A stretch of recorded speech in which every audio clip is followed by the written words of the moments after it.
नमस्कार। लोकसभा चुनाव को लेकर नए सर्वे के आंकड़े बेहद ही चौंकाने वाले सामने आ रहे हैं और लोकसभा चुनाव को लेकर अब पहले चरण का मतदान होने जा रहा है और उससे पहले जो लोकसभा चुनाव को लेकर ओपिनियन पोल के आंकड़े हैं उस लिहाज से किसका पलड़ा भारी नजर आ रहा है, क्योंकि दक्षिण की लड़ाई 2024 का रास्ता तय करेगी और दक्षिण भारत में जोरों शोरों से प्रचार भी शुरू हो चुका है। तो किसके दावे में कितना दम है, कौन आगे और कौन पीछे दिखाई दे रहा है, दक्षिण भारत को लेकर जो नए आंकड़े हैं उस हिसाब से किन राज्यों में कौन भारी नजर आ रहा है, क्योंकि नए गठबंधन बने हैं उस लिहाज से क्या कुछ आंकड़ा बनते नजर आ रहा है। दक्षिण भारत में तमिलनाडु में भारतीय जनता पार्टी 23 सीटों पर चुनाव लड़ने जा रही है, जबकि उनके सहयोगी पार्टियों के लिए 16 सीटें यहां पर दी गई हैं। तो तमिलनाडु का क्या चुनावी गणित होगा, क्या आंकड़ा बन रहा है और ओपिनियन पोल के हिसाब से तमिलनाडु में किसका पलड़ा भारी नजर आ रहा है। आपको बता दें कि तमिलनाडु में 2019 में यहाँ पर डीएमके सबसे ज्यादा सीटों पर जीत हासिल की थी, 24 सीटों पर जीत हासिल की थी, जबकि कांग्रेस 8 सीटों पर, जो कि डीएमके और कांग्रेस का गठबंधन था, और कम्युनिस्ट पार्टी को भी 2 सीटें मिली थी, सीपीआईएम को भी 2 सीटों पर जीत मिली थी, जबकि भारतीय जनता पार्टी एनडीए गठबंधन जो बना था वो था एआईडीएमके के साथ, लेकिन वो गठबंधन भी अब टूट चुका है, उसको 1 सीट ही मिली थी।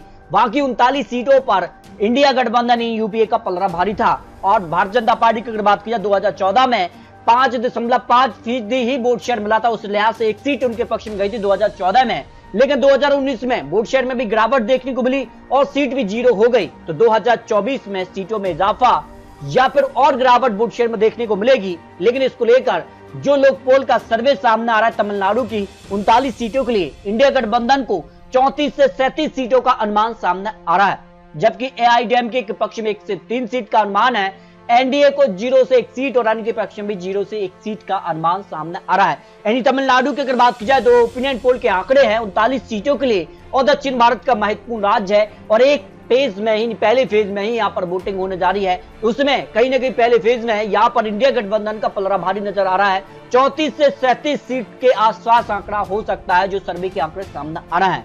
इसके बाद बात की जाए तो कर्नाटक महत्वपूर्ण हो जाता है, क्योंकि कर्नाटक में कांग्रेस विधानसभा चुनाव जीत गई है, लेकिन इससे पहले विधानसभा चुनाव में भारतीय जनता पार्टी की सरकार थी। लेकिन लोकसभा चुनाव का इस बार का गणित क्या बनेगा, क्योंकि यहाँ पर जेडीएस अब भारतीय जनता पार्टी के साथ मिलकर चुनाव लड़ रही है और यहाँ पर सीट शेयरिंग में 25 सीटों पर भारतीय जनता पार्टी चुनाव लड़ेगी, 3 सीटें उनके यहाँ पर गठबंधन यानी जेडीएस को दी गई हैं। और आंकड़े किसके पक्ष में जा रहे हैं, कांग्रेस को यहाँ पर 12 से 14 सीटों का अनुमान सामने आ रहा है, जो सर्वे के लेटेस्ट आंकड़े हैं, लोकपोल सर्वे के आंकड़े हैं। आपको बता दें कि विधानसभा चुनाव कांग्रेस की सरकार है और कई विधानसभा क्षेत्र ऐसे थे जहां संसदीय क्षेत्रों में कांग्रेस का अच्छा परफॉर्मेंस था, जो विधानसभा चुनाव थे उस आधार पर और जिस प्रकार की तैयारियां यहाँ पर की गई हैं। और कर्नाटक को लेकर जो लेटेस्ट सर्वे उसमें कांग्रेस काफी आगे दिखाई दे रही है, 14 से करीब सीट है, जबकि भारतीय जनता पार्टी 10 से 12 सीट तक पहुंच रही है। यानी 2019 के मुकाबले कर्नाटक में जो आंकड़े हैं उस लिहाज से नुकसान हो सकता है। जेडीएस को 1 से 2 सीट का अनुमान सामने आ रहा है। अगर गठबंधन की बात की जाए तो फिर आंकड़ा बराबर की टक्कर में है, कर्नाटक में भी देखने को मिल सकता है।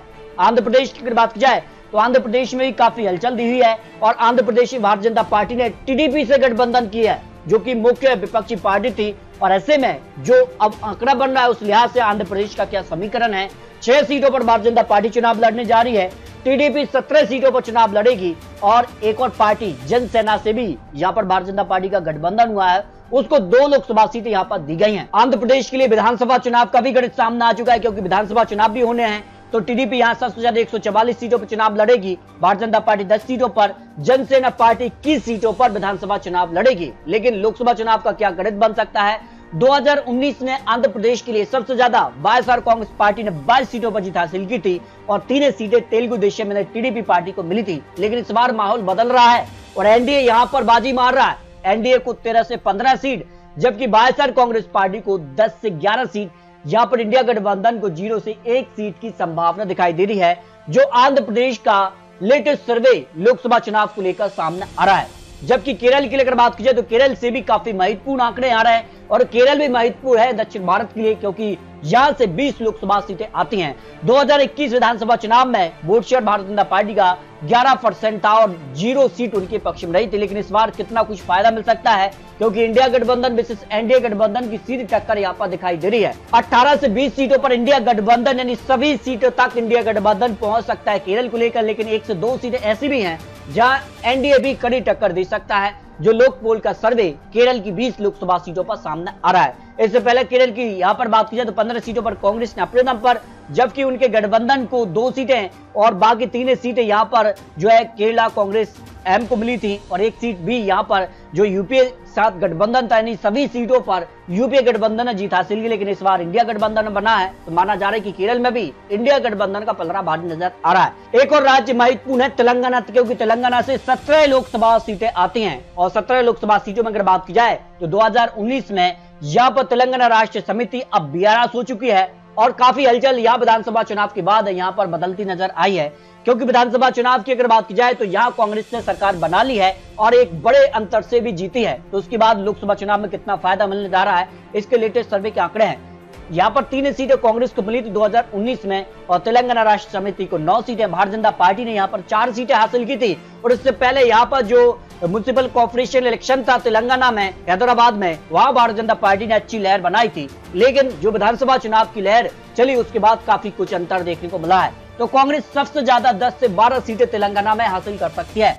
भारतीय जनता पार्टी 2 से 4 सीट, और BRS को 1 से 2 सीट और 1 सीट AIM पक्ष में जाने की संभावना तेलंगाना में दिखाई दे रही है। लोक पोल सर्वे के अनुसार तेलंगाना में भी कांग्रेस गठबंधन को फायदा मिल सकता है, दक्षिण भारत का अहम हिस्सा है। वैसे में अगर बात की जाए कुछ छोटे राज्यों के लिए जो कि दक्षिण भारत से है, पौंडीचेरी, लक्षद्वीप, अंडमान निकोबार द्वीप समूह की बात की जाए तो कुल 3 सीटें आती हैं। 2 सीटों पर इंडिया गठबंधन, 1 सीट पर एनडीए का पलड़ा भारी नजर आ रहा है, जो सर्वे के लेटेस्ट आंकड़े सामने आ रहा है। इस तरह से अगर बात की जाए दक्षिण भारत को लेकर 132 लोकसभा सीटें आती हैं, और 132 लोकसभा सीटों का जो आंकड़ा है उसमें इंडिया गठबंधन 78 से 82 सीटों तक पहुंच रहा है, जबकि एनडीए 2019 में 29 सीटें थी, लेकिन 29 के मुकाबले भारतीय जनता पार्टी को यहाँ पर दक्षिण भारत में करीब 5 सीट का फायदा मिलता नजर आ रहा है, यानी 28 से 34 सीट तक एनडीए भी पहुंच रहा है। बाईसर कांग्रेस पार्टी को 10 से 11 सीटें मिल सकती हैं, AIADMK को 1 से 3 सीट, अन्य के पक्ष में 1 से 3 सीट का अनुमान लोक पोल सर्वे के अनुसार नजर आ रहा है। आपको बता दें कि 5 से 10 सीट प्लस या माइनस हो सकती हैं, जो एरर यहाँ पर दिखाई दे रहा है। इस लिहाज से अगर बात की जाए तो दक्षिण भारत महत्वपूर्ण होता है, क्योंकि दक्षिण भारत 2024 के लिए 400 पार होगा, या फिर जो इंडिया गठबंधन बना है वो वापसी करेगा, ये महत्वपूर्ण 132 लोकसभा सीटें हो जाती हैं। तो आपको क्या लगता है तेलंगाना में 17 लोकसभा सीटों में से कौन जीत सकता है?